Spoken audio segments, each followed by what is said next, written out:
Hi ಎಲ್ಲರಿಗೂ ನಮಸ್ಕಾರ. Simply beautiful life ವ್ಲಾಗ್ಗೆ ಸ್ವಾಗತ.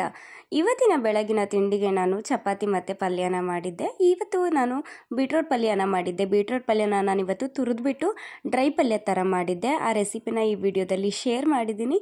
ಕೊನೆವರೆಗೂ ಎಲ್ಲೂ ಸ್ಕಿಪ್ ಮಾಡಿದೆ ವಿಡಿಯೋನ ಕಂಪ್ಲೀಟಾಗಿ ನೋಡಿ. ಬೆಳಗ್ಗೆ ಎದ್ದ ತಕ್ಷಣ 1 ಲೋಟ ನೀರನ್ನ ಕುಡಿತೀನಿ. ಪ್ರತಿದಿನ ಕುಡಿತೀನಿ, ಮಿಸ್ ಮಾಡೋದಿಲ್ಲ. ಉಗುರು ಬೆಚ್ಚಗಿರೋ ನೀರಾದರೂ ಆಯಿತು, ಇಲ್ಲ ತಣ್ಣೀರಾದರೂ ಆಯಿತು, ಎರಡರಲ್ಲಿ ಯಾವುದಾದ್ರೂ ಕುಡಿತೀನಿ. ತುಂಬ ಚಳಿ ಇತ್ತು ಅಂದರೆ ಸ್ವಲ್ಪ ವಾಮ್ ವಾಟರ್ ಥರ ಕುಡಿತೀನಿ, ಇಲ್ಲ ಅಂದರೆ ನಾರ್ಮಲ್ ವಾಟರ್ ತಣ್ಣೀರನ್ನೇ ಕುಡಿತೀನಿ. ನಮ್ಮನೆಯಲ್ಲಿ ನಾವು ಆಕ್ವಾಗಾರ್ಡ್ ಏನು ಹಾಕ್ಸಿಲ್ಲ. ಈಸಿಯಾಗಿ ಫಿಲ್ಟರ್ ನೀರು ನಮ್ಮನೆ ಕೆಳಗಡೆನೇ ಸಿಗುತ್ತೆ. ಸೊ ಹಾಗಾಗಿ ಆಕ್ವಾಗಾರ್ಡ್ ಅವಶ್ಯಕತೆ ಇಲ್ಲ ಅಂತ ಅಂದ್ಕೊಂಡು ನಾವು ಆಕ್ವಾಗಾರ್ಡ್ ಏನು ಹಾಕ್ಸ್ಕೊಂಡಿಲ್ಲ. ಫಿಲ್ಟರ್ ನೀರನ್ನ ಕ್ಯಾನಲ್ಲಿ ತೊಗೊಂಡು ಬಂದುಬಿಟ್ಟು ಯೂಸ್ ಮಾಡ್ತೀವಿ. ಸೊ ಬೆಳಗ್ಗೆ ಬೇಗ ಯಾರೂ ಎದ್ದಿರಲಿಲ್ಲ, ಹಾಗಾಗಿ ನನಗೆ ಮಾರ್ನಿಂಗ್ ಸ್ಟಾರ್ಟ್ ಆಗೋದೇ ಕಾಫಿ ಕುಡಿಯೋದ್ರಿಂದ. ತುಂಬ ಟೈಮ್ ಆಗಿದ್ದಾಗ ಮಾತ್ರ ಒಂದೊಂದು ದಿನ ಕಾಫಿ ಮಾಡ್ಕೊಳಕ್ಕಾಗೋದಿಲ್ಲ, ಇಲ್ಲ ಬೇಗ ಎದ್ದಿದ್ದೀನಿ, ಇನ್ನು ಟೈಮ್ ಇದೆ ಕೆಲಸ ಮಾಡೋಕ್ಕೆ, ತಿಂಡಿ ಮಾಡೋಕ್ಕೆ ಅನ್ನೋದಾದರೆ ಕಾಫಿ ಮಾಡಿಕೊಂಡು ಕುಡಿದ್ಬಿಟ್ಟು ಸ್ವಲ್ಪ ಹೊತ್ತು ಬಾಲ್ಕನಿಯಲ್ಲಿ ಹಾಗೆ ಟೈಮ್ ಸ್ಪೆಂಡ್ನ ಮಾಡಿಬಿಟ್ಟು ಆಮೇಲೆ ಬಂದು ತಿಂಡಿನ ಮಾಡ್ತಾಯಿದ್ದೀನಿ. ಇವತ್ತು ಕೂಡ ನಾನು ಕಾಫಿನ ಮಾಡ್ತಾಯಿದ್ದೀನಿ. ಯಾರೂ ಎದ್ದಿರಲಿಲ್ಲ. ಬೆಳಗ್ಗೆನೇ ಒಬ್ಳಿಗೆ ಕಾಫಿ ಮಾಡ್ಕೋಬೇಕು, ಒಬ್ಬಳೇ ಕಾಫಿ ಕುಡಿಬೇಕು ಅಂದ್ರೂ ಬೇಜಾರಾಗುತ್ತೆ. ಬಟ್ ವಿಧಿ ಇಲ್ಲ, ನಾವಿರೋದೇ 4 ಜನ, ಅದರಲ್ಲಿ 2 ಮಕ್ಕಳು, ಅವ್ರೇನು ಕಾಫಿ ಕುಡಿಯೋಲ್ಲ. ನಮ್ಮನೆಯವ್ರೇನು ಬೇಗ ಎದ್ದಿರೋದಿಲ್ಲ. ಸೊ ಹಾಗಾಗಿ ಅವ್ರು ಕೂಡ ಏನು ಅಷ್ಟು ಬೇಗ ಕಾಫಿ ಕುಡ್ದಿರೋದಿಲ್ಲ. ಅವ್ರಿಗೆ ಎದ್ದು ಬಂದಮೇಲೆ ಫ್ರೆಶ್ ಅಪ್ ಆದಮೇಲೆ ತಿಂಡಿ ತಿಂದಮೇಲೆ ಒಟ್ಟಿಗೆ ಕಾಫಿನ ಕೊಡ್ತೀನಿ. ಇವಾಗ ಸೊ ನಾನು ಒಬ್ಬಳೇ ಇದ್ದಿದ್ದರಿಂದ ಒಬ್ಬಳೇ ಕಾಫಿನ ಮಾಡಿಕೊಂಡು ಕುಡಿತಾ ಇದ್ದೀನಿ. ನನಗೆ ಕಾಫಿ ಎಷ್ಟು ಇಷ್ಟ ಅಂದರೆ, ನಾನು ಚಿಕ್ಕವಳು ಇರಬೇಕಾದ್ರಿಂದನೂ ನಮ್ಮ ಮನೆಯಲ್ಲಿ ಇದೇ ಥರ. ಹಳ್ಳಿ ಕಡೆ ಎಲ್ಲ ಗೊತ್ತಲ್ವಾ, ಎದ್ದ ತಕ್ಷಣ ಫಸ್ಟ್ ಕಾಫಿ, ಆಮೇಲೆ ತಿಂಡಿ, ಮಿಕ್ಕಿದ್ದೆಲ್ಲ ಮಾಡೋದು. ಸೊ ನನಗೂ ಅದೇ ಅಭ್ಯಾಸ ಆಗಿಬಿಟ್ಟಿದೆ ಅಮ್ಮನ ಮನೆಯಿಂದನೂ. ಎದ್ದ ತಕ್ಷಣ ಕಾಫಿ ಕುಡಿಯೋದು, ಆಮೇಲೆ ನೆಕ್ಸ್ಟ್ ಕೆಲಸ ಎಲ್ಲ ಮಾಡ್ಕೊಳ್ಳೋದು. ಸೊ ಕಾಫಿ ಎಲ್ಲ ಕುಡಿದಿದ್ದಾದಮೇಲೆ ನಾನಿಲ್ಲಿ ಚಪಾತಿಗೆ ಹಿಟ್ಟನ್ನು ಜರಡಿ ಮಾಡ್ಕೋತಾ ಇದ್ದೀನಿ. ನಾನು ಪ್ರತಿ ಸಲನೂ ಚಪಾತಿ ಮಾಡಬೇಕಾದ್ರೆ ಆಗಿರ್ಬೋದು, ರೊಟ್ಟಿ ಮಾಡಬೇಕಾದ್ರೆ ಅಥವಾ ಯಾವುದೇ ಥರ ಹಿಟ್ಟನ್ನು ಬಳಸಿ ಅಡುಗೆನ ಮಾಡಬೇಕಾದ್ರೆ ಪ್ರತಿ ಸಲನೂ ಜರಡಿನ ಮಾಡ್ಕೋತೀನಿ. ಕೆಲವೊಬ್ಬೊಬ್ಬರು ಹೇಗೆ ಅಂದರೆ, ಈ ಮಿಲ್ ಮಾಡಿಸ್ಕೊಂಡು ಬಂದ ತಕ್ಷಣ ಪೂರ್ತಿ ಎಲ್ಲದನ್ನು ಜರಡಿ ಮಾಡಿ ಎತ್ತಿ ಇಟ್ಟು ಆಮೇಲೆ ಬೇಕಾದಾಗ ಯೂಸ್ ಮಾಡ್ಕೋತಾರೆ. ಬಟ್ ನಾನು ತುಂಬ ಕಮ್ಮಿ ಯೂಸ್ ಮಾಡೋದು. ಸೊ ಯಾವಾಗಲಾದರೂ ಯೂಸ್ ಮಾಡಬೇಕಾದ್ರೆ ಆ ಟೈಮಲ್ಲಿ ಜರಡಿನ ಮಾಡಿಕೊಂಡು ಅವಾಗವಾಗ ಜರಡಿನ ಮಾಡಿಕೊಂಡು ಯೂಸ್ ಮಾಡ್ತಾ ಇರ್ತೀನಿ. ನಾನು ಚಪಾತಿ ಹಿಟ್ಟನ್ನು ತುಂಬ ಸಿಂಪಲ್ಲಾಗಿ ಕಲಿಸ್ತೀನಿ. ಎಣ್ಣೆ, ಬೆಣ್ಣೆ, ತುಪ್ಪ ಏನೂ ಹಾಕೋದಿಲ್ಲ. ಉಪ್ಪು ಹಾಕ್ಬಿಟ್ಟು ಸ್ವಲ್ಪ ನೀರು ಹಾಕ್ಬಿಟ್ಟು ಚೆನ್ನಾಗಿ ಕಲಸಿಟ್ಬಿಟ್ಟು ಲಾಸ್ಟಲ್ಲೆಲ್ಲ ಕಲಸಿದ್ದಾದಮೇಲೆ ಅದು ಡ್ರೈ ಆಗಬಾರ್ದು ಅಂತ ಅದಕ್ಕೆ ಸ್ವಲ್ಪ ಎಣ್ಣೆನ ಸ್ಪ್ರೆಡ್ ಮಾಡಿ ಎತ್ತಿ ಇಟ್ಟಿರ್ತೀನಿ. ನಾನು ಯಾವಾಗಲೂ ಗೋಧಿ ಹಿಟ್ಟನ್ನ ರೆಡಿ ತರಿಸೋದೇ ಇಲ್ಲ. ಗೋಧಿ ತರಿಸ್ಬಿಟ್ಟು ಅದನ್ನು ಮಿಲ್ ಮಾಡಿಸಿ ಆಮೇಲೆ ಯೂಸ್ ಮಾಡ್ತೀನಿ. ಒಂದೊಂದು ಸಲ ತುಂಬ ಅರ್ಜೆಂಟು, ಹಿಟ್ಟು ಖಾಲಿ ಆಗಿಬಿಟ್ಟಿತ್ತು ಅನ್ನೋವಾಗ ಮಾತ್ರ ಯಾವುದಾದ್ರೂ ಒಂದು ಬ್ರ್ಯಾಂಡ್ದು ಗೋಧಿ ಹಿಟ್ಟನ್ನು ತರಿಸ್ಕೋತೀನಿ. ಇಲ್ಲ ಅಂದರೆ ಆಲ್ಮೋಸ್ಟ್ ನಮ್ಮ ಮನೆಯಲ್ಲಿ ಗೋಧಿನ ತಂದುಬಿಟ್ಟು ಮಿಲ್ಲೇ ಮಾಡಿಸ್ಕೊಳ್ಳೋದು. ರಾಗಿ ಹಿಟ್ಟನ್ನು ಅಷ್ಟೇ, ಮುದ್ದೆಗಾಗಿ, ರಾಗಿ ಅಂಬಲಿಗಾಗಲಿ ನಾನು ರಾಗಿನ ಊರಿಂದ ತಂದುಬಿಟ್ಟು ಅದನ್ನು ಇಲ್ಲಿ ಮಿಲ್ ಮಾಡಿಸ್ಕೋತೀನಿ. ನಾನು ರಾಗಿ ಹಿಟ್ಟನ್ನು ಏನು ತರಿಸೋದಿಲ್ಲ. ಸೊ ಹಾಗಾಗಿ ಚಪಾತಿ ಹಿಟ್ಟು ಕೂಡ ಗೋಧಿನ ತರಿಸ್ಬಿಟ್ಟು ಅದನ್ನು ಮಿಲ್ ಮಾಡಿಸ್ಕೋತೀನಿ. ಚಪಾತಿ ಹಿಟ್ಟೆಲ್ಲ ಕಲಸಿದಾದ್ಮೇಲೆ ಲಾಸ್ಟಲ್ಲಿ ಸ್ವಲ್ಪ ಎಣ್ಣೆನ ಹಾಕಿದ್ರ ಮೇಲೆ ಸ್ಪ್ರೆಡ್ ಮಾಡಿಬಿಟ್ಟು ಮುಚ್ಚಿ ಎತ್ತಿಟ್ಟಿರ್ತೀನಿ. ನಾನು ಪಲ್ಯ ಮಾಡೋಕ್ಕೂ ಮುಂಚೆ ಹಿಟ್ಟನ್ನು ಕಲಸಿ ಇಟ್ಟರೆ ಹಿಟ್ಟು ಚೆನ್ನಾಗಿ ನೆನ್ಕೊಳ್ಳುತ್ತೆ. ಚಪಾತಿ ಕೂಡ ತುಂಬ ಸಾಫ್ಟಾಗಿ ದಪ್ಪವಾಗಿ ಊದ್ಕೊಂಡು ಬರುತ್ತೆ ಅಂತ ಅಷ್ಟೇ. ಚಪಾತಿ ಹಿಟ್ಟೆಲ್ಲ ಕಲಸಿದ್ದಾದಮೇಲೆ ನಾನಿವತ್ತು ಬೀಟ್ರೋಟ್ ಪಲ್ಯಕ್ಕೆ ಬೀಟ್ರೋಟೆಲ್ಲ ಕಟ್ ಮಾಡ್ಕೋತಾ ಇದ್ದೀನಿ. ನಮ್ಮನೆಯಲ್ಲಿ ಜಾಸ್ತಿ ಬೀಟ್ರೋಟು, ತರಕಾರಿ, ಸೊಪ್ಪು ಇದನ್ನೇ ಯೂಸ್ ಮಾಡ್ತೀವಿ. ಹೊರಗಡೆಯಿಂದ ಫುಡ್ನ ತುಂಬ ಅವಾಯ್ಡ್ ಮಾಡ್ತೀವಿ, ತಂದು ತಿನ್ನೋದಿಲ್ಲ. ಯಾವಾಗಲಾದರೂ ತುಂಬ ತಿನ್ನಬೇಕು ಅಂತ ಅನ್ನಿಸ್ದಾಗ ಅಷ್ಟೇ ಹೊರಗಡೆ ಫುಡ್ನ ಆರ್ಡರ್ ಮಾಡ್ಕೋತೀವಿ, ಇಲ್ಲ ಹೊರಗಡೆ ಹೋಗಿ ತಿಂತೀವಿ. ನಾವು ಮನೆಗೆ ಫುಡ್ನ ಆರ್ಡರ್ ಮಾಡ್ಕೊಳ್ಳೋದು ತುಂಬಾ ಕಮ್ಮಿ ಏನು ಮಾಡ್ಕೊಳ್ಳೋದೇ ಇಲ್ಲ ಅಂತಲೇ ಹೇಳ್ಬೋದು. ಬೇಕಂದರೆ ಹೊರಗಡೆನೇ ಹೋಗಿ ತಿನ್ಕೊಂಡು ಬರ್ತೀವಿ. ಸೊ ಇವಾಗ ನಾನು ಬೀಟ್ರೋಟ್ನೆಲ್ಲ ಕ್ಲೀನ್ ಮಾಡ್ಕೋತಾ ಇದ್ದೀನಿ. ನಾವು ಜಾಸ್ತಿ ಬೀಟ್ರೋಟ್ ಆಗಿರ್ಬೋದು, ಕ್ಯಾರೆಟ್ ಆಗಿರ್ಬೋದು, ಬೀನ್ಸ್ ಆಗಿರ್ಬೋದು, ಯಾವುದೇ ಥರ ತರಕಾರಿ ಕಾಳುಗಳನ್ನ ಜಾಸ್ತಿ ಯೂಸ್ ಮಾಡಿದಷ್ಟು ನಮಗೆ ಹೆಲ್ತಿಗೆ ತುಂಬ ಬೆನಿಫಿಟ್ಟು. ಸೊ ಹಾಗಾಗಿ ನಮ್ಮ ಮನೇಲಿ ಎನಿ ಟೈಮ್ ಏನಾದರೂ ಪಲ್ಯ ಅಥವಾ ಈ ಥರ ಬೀಟ್ರೋಟ್ ಯಾವ ಥರನಾದರೂ ಇದ್ದೇ ಇರುತ್ತೆ. ನೀನು ಚಪಾತಿ ಮಾಡ್ತೀಯಾ ಇಲ್ಲ ರೊಟ್ಟಿ ಮಾಡ್ತೀಯಾ ಅಂದರೆ ಅದಕ್ಕೆ ಕಂಪಲ್ಸರಿ ಪಲ್ಯ ಇರಲೇಬೇಕು. ನಮ್ಮ ಮನೇಲಿ ಚಟ್ನಿ ಮಾಡಿದ್ರೆ ದೋಸೆಗಷ್ಟೇ, ಅದು ದೋಸೆಗೆ ಆಲೂಗೆಡ್ಡೆ ಪಲ್ಯನೂ ಜೊತೇಲಿ ಇರಲೇಬೇಕು. ಬರೀ ಚಟ್ನಿ ಮಾಡಿದ್ರೆ ಯಾರೂ ಅದರಲ್ಲಿ ತಿನ್ನೋದಿಲ್ಲ. ಹಾಗಾಗಿ ಅದಕ್ಕೆ ಪಲ್ಯ ಕಾಂಬಿನೇಷನ್ ಆಗಿ ಇರಲೇಬೇಕು. ಹಾಗಾಗಿ ನಾವು ಜಾಸ್ತಿ ಬೀಟ್ರೋಟ್ನ ಯೂಸ್ ಮಾಡ್ತೀವಿ. ಹಾಗಾಗಿ ಬೀಟ್ರೋಟ್ ಪಲ್ಯನ ಜಾಸ್ತಿ ಮಾಡ್ಕೋತಾ ಇರ್ತೀನಿ ನಾನು. ನಮ್ಮ ತಂದೆ ಮನೆಯಲ್ಲೆಲ್ಲ ಹೇಗೆ ಅಂದರೆ, ನಮ್ಮ ತಂದೆಯವರೇ ಬೀಟ್ರೋಟ್ ಆಗಿರ್ಬೋದು, ಕ್ಯಾರೆಟ್ ಆಗಿರ್ಬೋದು, ಮೂಲಂಗಿ, ಪ್ರತಿ ಒಂಥರ ತರಕಾರಿಗಳನ್ನ ಬೆಳೀತಾರೆ.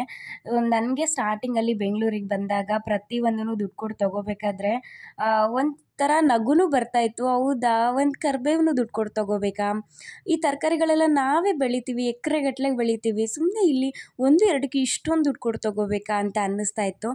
ಬಟ್ ಇಲ್ಲಿಗೆ ಬಂದು ಸ್ವಲ್ಪ ವರ್ಷ ಆಗಿ ರೂಢಿ ಆದಮೇಲೆ ಹೌದು ಇಲ್ಲಿ ಪ್ರತಿಯೊಂದನ್ನು ತೊಗೋಬೇಕು ಅಂತ. ಬಟ್ ಏನು ಮಾಡೋಕ್ಕಾಗಲ್ಲ ಅಲ್ವಾ, ಸಿಚುವೇಶನ್ ಹಾಗೇ ಇರುತ್ತೆ. ನಮ್ಮ ಮನೇಲೆಲ್ಲ ಹೆಂಗೆ ಅಂದರೆ, ನಮ್ಮ ತಂದೆ ಮನೇಲೆಲ್ಲ ಅವರೇ ಎಲ್ಲದನ್ನು ಬೆಳೀತಾರೆ. ಒಂದು ಹಸಿರು ಮೆಣಸಿನ್ಕಾಯಿ ಆಗಿರ್ಬೋದು, ಕೊತ್ತಂಬರಿ ಆಗಿರ್ಬೋದು, ಕರಿಬೇವು ಆಗಿರ್ಬೋದು, ಇದು ಯಾವುದೂ ನಾವು ದುಡ್ಡು ಕೊಟ್ಟು ತೊಗೊಳ್ಳೋದೇ ಇಲ್ಲ. ನಾವೇನಾದರೂ ಬೀಟ್ರೋಟ್ ಬೆಳೆದಿದ್ರೆ ಬೇರೆ ಗದ್ದೆಯಲ್ಲಿ ಬೇರೆದನ್ನು ಏನಾದರೂ ತರಕಾರಿಗಳನ್ನ ಬೆಳೆದಿರ್ತಾರೆ. ಸೊ ಹಾಗಾಗಿ ನಾವು ತರಕಾರಿಗಳನ್ನ ದುಡ್ಡು ಕೊಟ್ಟು ತೊಗೊಂಡು ತಿಂದಿರೋದು ತುಂಬಾ ಕಮ್ಮಿ. ನಾನು ಮದುವೆ ಆಗಿ ಬಂದಮೇಲೆ ತರಕಾರಿಗಳನ್ನ ದುಡ್ಡು ಕೊಟ್ಟು ತೊಗೊಂಡು ತಿಂತಾ ಇರೋದು. ಸ್ಟಾರ್ಟಿಂಗಲ್ಲಿ ಹೇಳಿದ್ನಲ್ಲ, ಸ್ವಲ್ಪ ನಗುನು ಬರ್ತಾಯಿತ್ತು, ಬೇಜಾರು ಆಗ್ತಾಯಿತ್ತು. ಅಷ್ಟೊಂದೆಲ್ಲ ಬೆಳಿತೀವಿ, ಸುಮ್ಮನೆ ಇಲ್ಲಿ ದುಡ್ಡು ಕೊಟ್ಟು ತೊಗೋತೀವಲ್ಲ ಅಂತ ನಮ್ಮ ಅಪ್ಪ ನಮ್ಮ ಅಮ್ಮನ ಹಾಗೆ ಹೇಳೋರು. ಊರ ಕಡೆ ಬಂದುಬಿಡಿ, ಆರಾಮಾಗಿ ಎಲ್ಲ ತರಕಾರಿಗಳು ಸಿಗುತ್ತೆ, ಅಲ್ಲಿ ಅಷ್ಟೊಂದು ದುಡ್ಡು ಕೊಟ್ಟೆಲ್ಲ ತಿನ್ನಬೇಕಲ್ವ ನೀವು ಅಂತ. ಬಟ್ ಸಿಚುವೇಶನ್ ಆಗಿದೆ, ನಾವು ಅಲ್ಲಿಗೆ ಹೋಗೋಕ್ಕಾಗಲ್ಲ, ಅಲ್ಲಿಂದ ಪ್ರತಿಯೊಂದನ್ನು ತರಿಸ್ಕೊಳ್ಳೋಕ್ಕೂ ಆಗೋದಿಲ್ಲ. ನಾವು ಯಾವಾಗ ಊರಿಗೆ ಹೋದ್ರೂ ನಮ್ಮಮ್ಮ ಎಷ್ಟು ತರಕಾರಿ ಆಗುತ್ತೋ ಅಷ್ಟು ತರಕಾರಿಗಳಾಗಿರ್ಬೋದು, ಕಾಯಿ ಆಗಿರ್ಬೋದು, ಕೊಬ್ಬರಿ ಆಗಿರ್ಬೋದು, ಪ್ರತಿಯೊಂದನ್ನು ಕೊಟ್ಟು ಕಳಿಸ್ತಾರೆ. ಇನ್ಕ್ಲೂಡ್ ನಾನು ಮದುವೆ ಆಗಿ ಬಂದಾಗಿಂದನೂ ಖಾರದ ಪುಡಿ ಆಗಿರ್ಬೋದು, ಸಾಂಬಾರು ಪೌಡರ್ ಆಗಿರ್ಬೋದು, ಯಾವುದೂ ಮಾಡ್ಕೊಂಡಿಲ್ಲ. ಅಮ್ಮ ಅಂದ್ರೇ ಹಾಗೆ ಅಲ್ವಾ, ಪ್ರತಿಯೊಂದನ್ನು ಮಾಡಿ ಕೊಟ್ಟು ಕಳಿಸ್ತಾರೆ. ನಾನು ಊರಿಗೆ ಬರ್ತಿದ್ದೀನಿ ಅಂದರೆ ಸಾಕು, ಅವಳಿಗೆ ಏನು ತೊಗೊಂಡೋಗ್ಬೋದು, ಏನು ಕೊಟ್ಟು ಕಳಿಸ್ಬೋದು ನಾವು ಇಲ್ಲಿಂದ ಅನ್ನೋದನ್ನೇ ನೋಡ್ತಾ ಇರ್ತಾರೆ. ಈ ಕಡೆಯಿಂದ ಬರೀ ನಾವು ಬಟ್ಟೆಗಳಷ್ಟೇ ತೊಗೊಂಡೋಗಿರ್ತೀವಿ, ಆ ಕಡೆಯಿಂದ ಬರಬೇಕಾದ್ರೆ ಬರೀ ತರಕಾರಿ, ಕಾಯಿ, ಕೊಬ್ಬರಿ ಇದನ್ನೇ ಎತ್ಕೊಂಡು ಬರೋದಾಗ್ತಿರುತ್ತೆ. ನಾವು ಕಾರ್ ತೊಗೊಳಕ್ಕೆ ಮೇಯ್ನ್ ರೀಸನ್ನೇ ಇದು. ಯಾಕಂದರೆ ನಮ್ಗೆ ಈ ಕಡೆಯಿಂದ ಹೋಗ್ಬೇಕಾದ್ರೆ ಅಷ್ಟೊಂದು ಕಷ್ಟ ಅನ್ನಿಸ್ತಿರಲ್ಲ. ಬಟ್ ಆ ಕಡೆಯಿಂದ ಅವ್ರು ಕೊಟ್ಟು ಕಳಿಸೋದನ್ನೆಲ್ಲ ನಿಜವಾಗ್ಲೂ ಟ್ರೈನಲ್ಲಿ, ಬಸ್ಸಲ್ಲಿ ಎತ್ಕೊಬರೋಕ್ಕಾಗ್ತಾ ಇರಲಿಲ್ಲ. ಸೊ ಹಾಗಾಗಿ ಈ ಒಂದು ಸಿಚುವೇಶನ್ಗೋಸ್ಕರನೇ ಕಾರ್ ತೊಗೊಂಡ್ವಿ. ಇಬ್ಬರು ಮಕ್ಳುಗಳನ್ನ ಕರ್ಕೊಂಡು ಆ ಕಡೆಯಿಂದ ತುಂಬ ಲಗೇಜ್ನ ಕ್ಯಾರಿ ಮಾಡೋಕ್ಕಾಗೋದಿಲ್ಲ ಅಂತ. ಸೊ ಇವಾಗ ಬೀಟ್ರೋಟ್ ಪಲ್ಯನ ನಾನು ಹೇಗೆ ಈಸಿಯಾಗಿ ಸಿಂಪಲ್ಲಾಗಿ ಕೇವಲ ಒಂದು 10 ನಿಮಿಷದಲ್ಲಿ ಮಾಡ್ಕೋಬೋದು ಅನ್ನೋದನ್ನು ನಿಮ್ಮ ಜೊತೆ ಶೇರ್ ಮಾಡ್ತಾ ಇದ್ದೀನಿ. ಪಲ್ಯ ಮಾತ್ರ ನೋಡೋಕೆ ಸಿಂಪಲ್ ಆಗಿದ್ರೂ ತುಂಬಾ ಟೇಸ್ಟಿಯಾಗಿ ಸಖತ್ತಾಗಿರುತ್ತೆ. ಬೀಟ್ರೋಟನ್ನೆಲ್ಲ ಚೆನ್ನಾಗಿ ತುರ್ಕೊಂಡಿದ್ದಾದಮೇಲೆ ನಾನು ಒಂದು ಬಾಣಲಿನ ಇಟ್ಬಿಟ್ಟು ಅದಕ್ಕೆ ಎಣ್ಣೆ, ಸಾಸಿವೆ, ಜೀರಿಗೆ, ಕರಿಬೇವು, ಹಸಿಮೆಣ್ಸಿನ್ಕಾಯಿ, ನಿಮಗೆ ಖಾರಕ್ಕೆ ಎಷ್ಟು ಬೇಕೋ ಅಷ್ಟು ನೋಡಿಕೊಂಡು ಹಸಿಮೆಣ್ಸಿನ್ಕಾಯಿ ಹಾಕ್ಕೊಂಡು ಅದೆಲ್ಲ ಎಣ್ಣೆಗೆ ಚೆನ್ನಾಗಿ ಫ್ರೈ ಆಗಿದ್ಮೇಲೆ 2-3 ಈರುಳ್ಳಿನ ಚಿಕ್ಕದಾಗಿ ಹೆಚ್ಕೊಂಡು ಈರುಳ್ಳಿ ಕಲರ್ ಚೇಂಜ್ ಆಗೋವರೆಗೂ ಚೆನ್ನಾಗಿ ಫ್ರೈ ಮಾಡ್ಕೋಬೇಕು. ಈರುಳ್ಳಿ ಕಲರ್ ಎಲ್ಲ ಚೆನ್ನಾಗಿ ಫ್ರೈ ಆಗಿದ್ದಾದಮೇಲೆ ಅದಕ್ಕೆ ನಾವು 2-3 ಟೊಮೊಟೊನ, ಜಾಮೂನ್ ಟೊಮೊಟೊ ಆದರೆ ಒಂದು 3 ಟೊಮೊಟೊ ಹಾಕಿ, ಹುಳಿ ಟೊಮೊಟೊ ಹಣ್ಣಾದರೆ ಒಂದು 2 ಹಾಕಿದ್ರೆ ಸಾಕು, ಬೇಕಾದಷ್ಟು ಆಗುತ್ತೆ. ಟೊಮೊಟೊ ಎಲ್ಲ ಚೆನ್ನಾಗಿ ಮೆತ್ತಗಾಗಿದ್ದಾದಮೇಲೆ ಅದಕ್ಕೆ ಸ್ವಲ್ಪ ಉಪ್ಪನ್ನ ಹಾಕಿಬಿಟ್ಟು ನಾವು ತುರಿದಿಟ್ಕೊಂಡಿರುವಂತಹ ಬೀಟ್ರೋಟ್ನ ಹಾಕಿ ಚೆನ್ನಾಗಿ ಮಿಕ್ಸ್ ಮಾಡ್ಕೋಬೇಕು. ನಾವು ನೀರನ್ನ ಇದಕ್ಕೆ ಜಾಸ್ತಿ ಹಾಕೋ ಅವಶ್ಯಕತೆ ಇಲ್ಲ, ಯಾಕಂದರೆ ಬೀಟ್ರೋಟೇ ನೀರನ್ನ ಬಿಟ್ಕೊಳ್ಳುತ್ತೆ ಸ್ವಲ್ಪ ತುರಿದಿರೋದ್ರಿಂದ. ಸೊ ಹಾಗಾಗಿ ಸ್ವಲ್ಪ ಅದಕ್ಕೆ ಎಷ್ಟು ಬೇಯೋಕೆ ನೀರು ಬೇಕೋ ಅಷ್ಟನ್ನ ನೀರನ್ನ ಹಾಕ್ಕೊಂಡ್ರೆ ಸಾಕು. ಜಾಸ್ತಿ ನೀರು ಹಾಕ್ಬಿಟ್ರೆ ಪಲ್ಯ ತುಂಬ ತೆಳುವಾಗುತ್ತೆ, ನಮ್ಗೆ ಉದುದ್ರಾಗ ಆಗೋದಿಲ್ಲ. ಸೊ ಪಲ್ಯಕ್ಕೆಲ್ಲ ಸ್ವಲ್ಪ ನೀರು ಹಾಕ್ಬಿಟ್ಟು ಬೇಯೋಕ್ಕೆ ಲಿಡ್ನ ಕ್ಲೋಸ್ ಮಾಡಿ ಇಟ್ಟಿದ್ದಾದಮೇಲೆ ನಾನು ಚಪಾತಿ ಹಿಟ್ಟನ್ನ ಕಲಸಿದ್ನಲ್ಲ, ನೋಡ್ತಾ ಇರ್ಬೋದು ನೀವು ಎಷ್ಟು ಸಾಫ್ಟಾಗಿ ಬಂದಿದೆ ಅಂತ.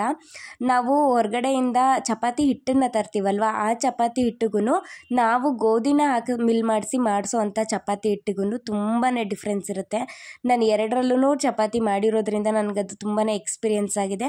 ಸೊ 2ರಲ್ಲಿ ಯಾವುದು ಬೆಟರ್ ಅಂತ ನನ್ನನ್ನು ಕೇಳಿದ್ರೆ, ನಾವು ಹೈಜಿನಿಕ್ಕಾಗಿ ಯೂಸ್ ಮಾಡೋದಾದರೆ ನಮಗೆ ತುಂಬಾ ಬೆನಿಫಿಟ್ ಇರೋದು ನಾವು ಗೋಧಿನ ತಂದುಬಿಟ್ಟು ಮಿಲ್ ಮಾಡಿಸೋದು. ಇವತ್ತಂತೂ ಎಲ್ಲದರಲ್ಲೂ ಕೆಮಿಕಲ್ ಅಂತ ಹೇಳ್ತಾನೆ ಇದ್ದಾರೆ, ಯಾವುದು ಕೆಮಿಕಲ್ ಫ್ರೀ ಇರೋದೇ ಇಲ್ಲ. ಎಲ್ಲದನ್ನು ನಾವು ಕೆಮಿಕಲ್ ಫ್ರೀಯಾಗಿ ಯೂಸ್ ಮಾಡ್ತೀವಿ ಅಂದರೆ ಖಂಡಿತವಾಗ್ಲೂ ಸಾಧ್ಯ ಇಲ್ಲ. ಬಟ್ ನಮಗೆ ಎಷ್ಟು ಸಾಧ್ಯನೋ ನಮ್ಮ ಸಮಾಧಾನಕ್ಕಾದ್ರೂ ನಾವು ಅಷ್ಟನ್ನು ಯೂಸ್ ಮಾಡ್ಕೋಬಹುದಲ್ವಾ. ಸೊ ಹಾಗಾಗಿ ನನಗೆ ಎಷ್ಟು ಹೆಲ್ತಿ ಮಾಡೋಕ್ಕೆ ಸಾಧ್ಯನೋ ಅಷ್ಟನ್ನಂತೂ ಟ್ರೈ ಮಾಡ್ತೀನಿ. ಸೊ ನೋಡ್ತಾ ಇರ್ಬೋದು ಚಪಾತಿ ಕೂಡ ಎಷ್ಟು ಚೆನ್ನಾಗಿ ಬರ್ತಿದೆ ಅಂತ. ಸೀರಿಯಸ್ಲಿ ನೀವು ಒಂದು ಸಲ ಗೋಧಿನ ತರಿಸ್ಬಿಟ್ಟು ಅದನ್ನು ಮಿಲ್ ಮಾಡಿಸಿ ಚಪಾತಿ ಮಾಡಿ ನೋಡಿ, ಸಂಜೆವರೆಗೂ ನೀವು ಹೇಗೆ ಮಾಡಿರ್ತೀರೋ ಹಾಗೆಯೇ ತುಂಬ ಸಾಫ್ಟಾಗಿ ಕೂಡ ಇರುತ್ತೆ. ಹಿಟ್ಟು ಕೂಡ ಬೇಗ ಹಾಳಾಗೋದಿಲ್ಲ, ಬೇಗ ಹುಳನೂ ಆಡೋದಿಲ್ಲ. ನಾನು ಚಪಾತಿ ಲಟ್ಟಿಸ್ತಾನೆ ಈ ಕಡೆ ಚಪಾತಿ ಕೂಡ ಬೇಯಿಸ್ಕೊತಾ ಇರ್ತೀನಿ. ಯಾಕಂದರೆ ಒಂದು ಸಲ ಚಪಾತಿನ ಲಟ್ಟಿಸಿಟ್ಬಿಟ್ಟು ಆಮೇಲೆ ಬೇಯಿಸೋಕ್ಕೆ ತುಂಬಾ ಟೈಮ್ ಆಗೋಗ್ಬಿಡುತ್ತೆ. ಸೊ ಈ ಕಡೆ ಚಪಾತಿ ಲಟ್ಟಿಸ್ತಾ ಇರ್ತೀನಿ, ಒಂದು ಕಡೆ ಪಲ್ಯ ಬೇಯ್ತಾ ಇರುತ್ತೆ, ಇನ್ನೊಂದು ಕಡೆ ಚಪಾತಿ ಕೂಡ ಬೇಯಿಸ್ತಾ ಇರ್ತೀನಿ. ಈಗ ಮಾಡಲಿಲ್ಲ ಅಂದರೆ ಬೆಳಗ್ಗೆ ಹೊತ್ತು ಟೈಮ್ ಮ್ಯಾನೇಜ್ ಮಾಡೋದು ತುಂಬಾ ಕಷ್ಟ ಆಗುತ್ತೆ. ಚಪಾತಿನ ಒಂದು ಕಡೆ ಬೇಯಿಸ್ಕೊಳ್ತಾನೆ, ಇನ್ನೊಂದು ಕಡೆ ಪಲ್ಯಕ್ಕೆ ಇಟ್ಟಿದ್ನಲ್ವ ಅದು ಕೂಡ ಚೆನ್ನಾಗಿ ಬೆಂದಿತ್ತು. ಸೊ ಇವಾಗ ಅದಕ್ಕೆ ನಾನು ಹಸಿ ತೆಂಗಿನ ತುರಿನ ಹಾಕ್ತಾ ಇದ್ದೀನಿ. ಲಾಸ್ಟಲ್ಲಿ ಹಸಿ ತೆಂಗಿನ ತುರಿ, ಕೊತ್ತಂಬರಿ ಸೊಪ್ಪು. ಈ ಟೈಮಲ್ಲಿ ನಿಮಗೆ ಉಪ್ಪೇನಾದರೂ ಕಮ್ಮಿ ಅಂತ ಅನಿಸಿದ್ರೆ ನೀವು ಆರಾಮಾಗಿ ಅದಕ್ಕೆ ಸ್ವಲ್ಪ ಉಪ್ಪನ್ನ ಹಾಕ್ಕೊಂಡು ಮಿಕ್ಸ್ ಮಾಡಿದ್ರೆ ಸಕ್ಕತ್ತಾಗಿ ಟೇಸ್ಟಿಯಾಗಿ ನಿಜವಾಗ್ಲೂ ಸೂಪರಾಗಿ ಯಮ್ಮಿಯಾಗಿರುವಂತಹ ಈಸಿಯಾಗಿ ಮಾಡ್ಕೋಬಹುದಾದಂತಹ ಬೀಟ್ರೋಟ್ ಉದುದ್ರು ಪಲ್ಯ ರೆಡಿಯಾಗಿರುತ್ತೆ. ಸೀರಿಯಸ್ಲಿ ಮಾಡೋದು ಕೂಡ ತುಂಬಾ ಈಸಿ, ಬೇಗನೆ ಆಗೋಗುತ್ತೆ. ನಾನು ಬೆಳಗ್ಗೆ ಹೊತ್ತು ತಿಂಡಿ ಮಾಡೋದಾದರೆ ಯಾವ್ದು ಬೇಗ ಆಗುತ್ತಾ ಅಂಥದನ್ನು ನೋಡಿ ಮಾಡ್ಕೋತಾ ಇರ್ತೀನಿ. ಪಲಾವು, ಬಿಸಿಬೇಳೆಬಾತು ಇದನ್ನೆಲ್ಲ ಮಾಡಬೇಕು ಅಂತ ಅಂದರೆ ನಾನು ನೈಟೇ ತರಕಾರಿಗಳನ್ನ ಕಟ್ ಮಾಡಿ ಎತ್ತಿಟ್ಕೊಂಡಿರ್ತೀನಿ. ಯಾಕೆಂದರೆ ಬೆಳಗ್ಗೆ 8 ಗಂಟೆ ಅಷ್ಟರಲ್ಲಿ ನಮ್ಮ ಮನೇಲಿ ತಿಂಡಿ ಆಗಬೇಕಾಗಿರೋದ್ರಿಂದ ಬೆಳಗ್ಗೆ ಎದ್ಬಿಟ್ಟು ತರಕಾರಿಗಳನ್ನೆಲ್ಲ ಕಟ್ ಮಾಡ್ಕೋತೀನಿ ಅಂದರೆ ಟೈಮೇ ಸಾಕಾಗಲ್ಲ ಎಷ್ಟು ಬೇಗ ಇದ್ರೂ. ಸೊ ಹಾಗಾಗಿ ರಾತ್ರಿಯೇ ಏನೇನು ಬೇಕೋ ಅಷ್ಟನ್ನೆಲ್ಲ ಪ್ರಿಪ್ರೇಷನ್ನ ಮಾಡಿ ಎತ್ತಿಟ್ಕೋತಾ ಇದ್ದೀನಿ. ನೋಡ್ತಾ ಇರ್ಬೋದು ನೀವು ಚಪಾತಿ ಕೂಡ ಎಷ್ಟು ಚೆನ್ನಾಗಿ ಉಬ್ಬಿ ಬರ್ತಾ ಇದ್ದಾವೆ ಅಂತ. ಪ್ರತಿಯೊಂದು ಚಪಾತಿನೂ ಇಷ್ಟೇ ಚೆನ್ನಾಗಿ ಬರುತ್ತೆ. ನೀವೊಂದು ಸಲ ಗೋಧಿನ ತರಿಸ್ಬಿಟ್ಟು ಮಿಲ್ ಮಾಡಿ ಚಪಾತಿನ ಮಾಡಿ ನೋಡಿ, ನಿಮಗೆ ಅದ್ರ ಡಿಫ್ರೆನ್ಸ್ ಎಷ್ಟು ಅಂತ ಗೊತ್ತಾಗತ್ತೆ. ಚಪಾತಿ ಮಾಡಿದ್ರೆ ಅಥವಾ ರೊಟ್ಟಿ ಮಾಡಿದ್ರೆ ಅಡುಗೆ ಮನೆ ಎಷ್ಟು ಮೆಸ್ಸಿಯಾಗಿರುತ್ತೆ ಅಲ್ವಾ, ಅದನ್ನೆಲ್ಲ ಕ್ಲೀನ್ ಮಾಡ್ಕೊಳ್ಳೋದೇ ಎಕ್ಸ್ಟ್ರಾ ಕೆಲಸ.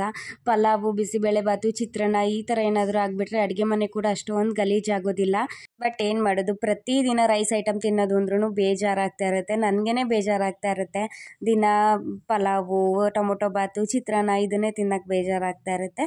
ಸೊ ತಿಂಡಿ ಎಲ್ಲ ತಿನ್ಕೊಂಡಿದ್ದಾದಮೇಲೆ ಸ್ವಲ್ಪ ಹೊತ್ತು ಟೀ ಎಲ್ಲ ಕುಡಿದ್ಬಿಟ್ಟು ನನ್ನ ಮಗ ಎದ್ದಿದ್ದ, ಅವನಿಗೂ ತಿಂಡಿ ತಿನ್ನಿಸಿ ಅವನಿಗೂ ಸ್ನಾನ ಮಾಡಿಸಿ ಅವನನ್ನು ಕೂಡ ಇವಾಗ ಮಲಗಿಸ್ತಾ ಇದ್ದೀನಿ. ಅಷ್ಟರಲ್ಲಿ ಆಲ್ರೆಡಿ ಒಂದು 12 ಗಂಟೆ ಆಗಿತ್ತು. ಅವ್ನು ಬೆಳಗ್ಗೆ ನನ್ನ ಜೊತೆನೇ ಎದ್ದಿರ್ತಾನೆ ಕೆಲವೊಂದು ದಿನ ನನ್ನ ಜೊತೆನೇ ಎದ್ದಾಗ ಒಂದು 12 ಗಂಟೆ ಅಷ್ಟರೊಳಗೆಲ್ಲ ಮಲಗಿಬಿಡ್ತಾನೆ. ಆ ಟೈಮಲ್ಲಿ ಅವನ್ನ ಮಲಗಿಸ್ಬಿಟ್ಟು ನೆಕ್ಸ್ಟ್ ನಾನು ಮಿಕ್ಕಿದ ಕೆಲಸಗಳನ್ನ ಮಾಡ್ಕೋತೀನಿ. ನಾನು ಇವತ್ತು ನನ್ನ ಜೊತೆನೇ ಬೇಗ ಎದ್ದಿದ್ದ, ಸೊ ಹಾಗಾಗಿ ಪೂಜೆ ಎಲ್ಲ ಏನೂ ಮಾಡಲಿಕ್ಕಾಗಿರಲಿಲ್ಲ. ಅವನು ಮಲಗಿಸಿದ ಮೇಲೇ ನನಗೆ ಪೂಜೆ ಎಲ್ಲ ಮಾಡೋಕ್ಕಾಗೋದು. ಬೆಳಗ್ಗೆ ಎದ್ದಾಗಿಂದ ನನಗೆ ಅಂತ ಸ್ವಲ್ಪನೂ ಟೈಮೇ ಸಿಕ್ಕಿರೋದಿಲ್ಲ. ಸೊ ಅವನ್ನ ಮಲಗಿಸಿದ ಮೇಲೆ ಅವನೊಂದು 2 ಅವರ್ ಮಲ್ಕೋತಾನೆ. 2 ಅವರಲ್ಲಿ ನನಗೆ ಅಂತ ಟೈಮ್ ಸಿಗುತ್ತೆ. ಆವಾಗ ನನಗೆ ಏನು ಬೇಕೋ ಅದನ್ನು ಆರಾಮಾಗಿ ಮಾಡ್ಕೋಬಹುದು ನಾನು. ಈಗ ಅವನನ್ನೆಲ್ಲ ಮಲಗಿಸಿದ್ದಾದಮೇಲೆ ಟೀ ಮಾಡ್ಕೋತಾ ಇದ್ದೀನಿ. ನನಗೆ ಮಧ್ಯಾಹ್ನ ಊಟ ಆದಮೇಲೆ ಸ್ವಲ್ಪ ಟೀ ಕುಡಿದ್ಬಿಟ್ರೆ ಸ್ವಲ್ಪ ರಿಫ್ರೆಶ್ಮೆಂಟ್ ಅಂತ ಅನಿಸುತ್ತೆ. ಬೆಳಗ್ಗಿಂದ ಕೆಲಸ ಮಾಡಿ ನಿಜವಾಗ್ಲೂ ಸುಸ್ತಾಗಿರುತ್ತೆ. ಸೊ ಹಾಗಾಗಿ ಈ ಟೈಮಲ್ಲಿ ನನಗೆ ಅಂತ ಸಿಕ್ಕಿರೋ ಟೈಮಲ್ಲಿ ಸ್ವಲ್ಪ ಟೀ ಕುಡಿಯೋದು, ಸ್ವಲ್ಪ ಹೊತ್ತು ಕೂತ್ಕೊಂಡು TV ನೋಡೋದು, ಅಥವಾ ನನ್ನ ಫೋನಲ್ಲಿ ಏನಾದರೂ ಎಡಿಟ್ ಮಾಡ್ಕೊಳ್ಳೋದು, ಇಲ್ಲ ನಾಳೆಗೆ ಏನು ವಿಡಿಯೋ ಮಾಡಬೇಕು ಅಂತ ರೆಡಿ ಮಾಡ್ಕೊಳ್ಳೋದು, ಇದನ್ನೆಲ್ಲ ಮಾಡ್ಕೋತಾ ಇರ್ತೀನಿ. ಟೀ ಎಲ್ಲ ಮಾಡಿಕೊಂಡು ಇವತ್ತು ಸ್ವಲ್ಪ ಜಾಸ್ತಿನೇ ಟೈಮ್ ಇತ್ತು. ಸೊ ಹಾಗಾಗಿ ಎಲ್ಲ ಕೆಲಸ ಮುಗಿದ್ರಿಂದ ಸ್ವಲ್ಪ ಬುಕ್ ಓದೋಣ.